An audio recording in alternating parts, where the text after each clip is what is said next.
The history of college football is littered with iconic real estate. The Rose Bowl in Pasadena, Death Valley in Louisiana, and yes, of course, Albertsons Stadium, which is better known as the Blue. The Blue houses Boise State University's football team, the Broncos, and has become one of the most popular college football destinations. The arena earned its nickname after famously installing bright blue Astro Turf back in 1986 instead of going with a traditional green turf. The venue was called Bronco Stadium for its first 44 seasons, until it was renamed Albertsons Stadium back in May of 2014, when the rights were bought by a regional supermarket tycoon.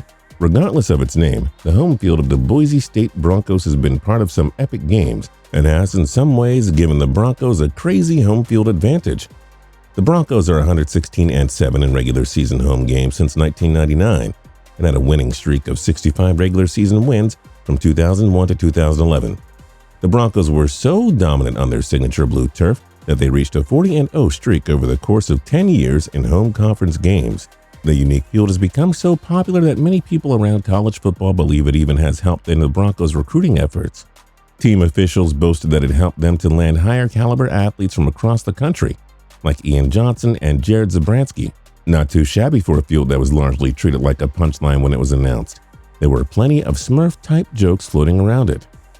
The stadium has become a haven for folklore and urban legends too. All sort of rumors went around that the NCAA had banned non-green playing surfaces, but grandfathered Albertsons Stadium in. This ended up proving to be completely untrue in 2011 when Central Arkansas announced it was installing a turf field in the school colors, purple and gray. Another myth that spread like wildfire stemmed from the Broncos head coach Chris Peterson, who claimed to have found a dead duck on the field back in 2007. For a short time, people were up in arms, citing concern that the region's dense ducks and geese population was going to keep mistaking the field for a lake and be injured or killed trying to dive in. Yet again, this claim was never substantiated, despite a few videographers' attempts at capturing a fatal avian dive. Despite the criticisms that the school got when it chose to install the blue turf, it has actually had a positive effect on the university beyond just football. Enrollment at Boise State has tripled to more than 22,000 in the 30 years since the first blue field was installed in 1986. Obviously, it can't all be attributed to the color of the turf. Boise State has built up a nice program, but there is something about the blue turf, and let me tell you, the story about how it came to be is epic. The original Bronco Stadium was built in just 3 months, way back in 1950 on the east edge of campus. This was a traditional venue sporting wooden grandstands featuring a natural grass field, meaning it obviously wasn't blue, and with an orange running track on the outside. The seating capacity was just 10,000. A humble beginning for a venue that has since been expanded to seat over 36,000 people and draw some of the most ruckus crowds in all of college football. At the same time, the stadium wasn't even Boise State's home field. From the 1920s through 1968, the University of Idaho's Vandals of Moscow usually played one home game per season in Boise, and that was really it.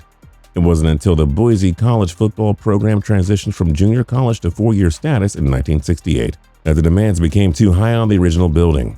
As Boise State completed its transition into the NCAA, the local brass started planning to rebuild Bronco Stadium into a venue that fit the needs of a Division I program. The second iteration of Bronco Stadium was completely ahead of Boise State's NCAA debut in 1970. The concrete stadium seated just 14,500 people and cost only $2.2 million to make. And to answer the million-dollar question, the Astro Turf they had installed, it was green. As Boise State continued to ramp up its athletic program, particularly football, they started doing some expansions on the stadium seating, adding 5,500 new seats following the 1975 season.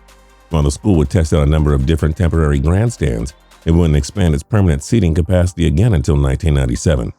That isn't to say that they ceased renovations, quite the opposite actually. Ahead of the 1986 season, Gene Blaemeyer, the school's athletic director at the time, had a crazy idea that he couldn't have possibly imagined would have such a drastic impact on the university and its surrounding areas. He says that he actually had the idea while daydreaming. The field was due to be ripped up anyways, so why not do something a little different? I was on an airplane and just thinking about the fact that we were going to spend $750,000 and pull up an old green carpet and put down a new green carpet, and nobody was going to notice or care that we had upgraded and spent the money to put in a new field, he said. So that just kind of bothered me. I was just thinking everybody knows that it's artificial turf. There's nobody that thinks it's grass. They know it's not grass, so there's really no reason it needs to be green. Why not do it in our school colors? He said. It wasn't just the fan indifference that made Gene so against installing another traditional green turf field, but he also felt they could create a unique home field advantage. It was our way of creating a home field advantage, he explained. When you've got a Nebraska or Wisconsin, a lot of places around the country, it's all red, all orange or whatever in the stands, and it can be intimidating. So why not have a blue field, which is one of our colors, and try to create a home field advantage? The football field was already outlined by a bright orange all-weather track, so working in the blue turf would create a perfect display of the school's colors. And to be fair, his belief in this home field advantage has since been vindicated time and time again. Not only has Boise State had a number of dominant stretches of play at home, but the blue gave the university an identity. It was no longer just another small school, and you can make a strong argument that its program would never have reached the status it is at without this rogue decision. Blameyer took the idea to school president John Kaiser to try and get final approval, but not before actually double-checking with the manufacturer, Astro Turf, to make sure this was possible. The since-retired athletic director said that Astro Turf was reluctant to put its name on such an outside-the-box field, but that they succumbed to his wishes once they realized he was serious about finding a replacement company if they wouldn't do it. Kaiser was surprisingly welcome to the idea and made the decision to create the blue, as it is now commonly referred to. More importantly, he and Blameyer decided to keep the whole process a secret, fearing that too much public discussion could derail their plan. They didn't announce the decision until it was far too late for any objectors to halt the project. While there was some backlash immediately following the reveal, I think it's safe to say that public opinion has shifted. The stadium helped to make Boise State a staple of Idaho's cultural identity, as evident by a 2010 reader survey that the Idaho Statesman conducted before the most recent blue field was installed. When asked if the school should go back to a green field, more than 90% of the respondents voted that they wanted to keep the blue because it's what Boise State is known for. Getting 90% of people to agree on anything is impressive, and it really shows how serious Boise State's passion for its blue turf is. The blue turf has even escalated the status of the stadium within college football as a whole. Seeing a game there has become something of a bucket list item for big-time college football fans, and at this point, it is one of the biggest tourist attractions in the entire state. Over 12,000 people have already signed the stadium's new guest book, which is kept all the way in the south end of the stadium where the school's athletic hall of fame is, and is only open for a few hours a day. So the actual number of visitors is presumably much higher. The blue turf isn't even just a local legend anymore. One of the stadium ushers explained that they have literally had visitors from all 50 U.S. states and 37 different countries, which is insane for a relatively small non-Power 5 school. Blue turf and Boise State have become synonymous, both rhetorically and in the letter of the law. The school has trademarked the field and hired an attorney to enforce it, meaning that any other school in the country that wants to install an artificial turf field in any other color than green has to have Boise State's permission, or they would quickly find themselves embroiled in litigation. It is pretty insane to think that a school can own the rights to a color of grass, but such is the world we live in. At least Boise State's brass hasn't gone completely mad with power, as they generally approve other schools' requests for free licenses, provided they are not installing a blue field at another football school, of course. In the past 20 years, they have given the go-ahead to a number of high schools and universities, including Eastern Washington and its red field, Coastal Carolina and its teal field, and Central Arkansas, who installed a purple and gray field.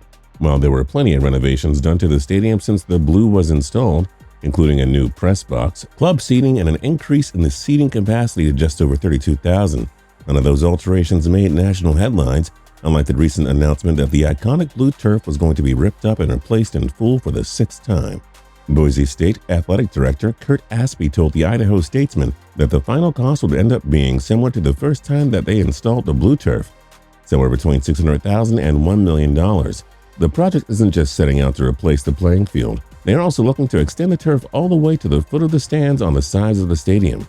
This should help eliminate the transitional space that was between the playing field and the bleachers that posed a slipping risk to players that got chased out of the field of play, and a significant departure to the secrecy that veiled the first installation of the blue turf back in 1986. There was a flock of companies vying for the opportunity to complete the construction this time around, including Astro Turf, the company who sheepishly almost passed on the job back in 1986.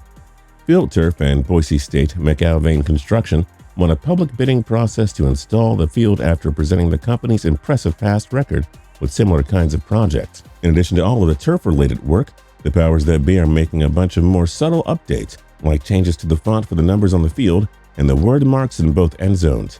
The Albertsons Stadium logos have also been updated. While a lot of this seems immaterial, Boise State serendipitously built a massive brand, and by proactively protecting and investing into the brand, they are ensuring it retains its value.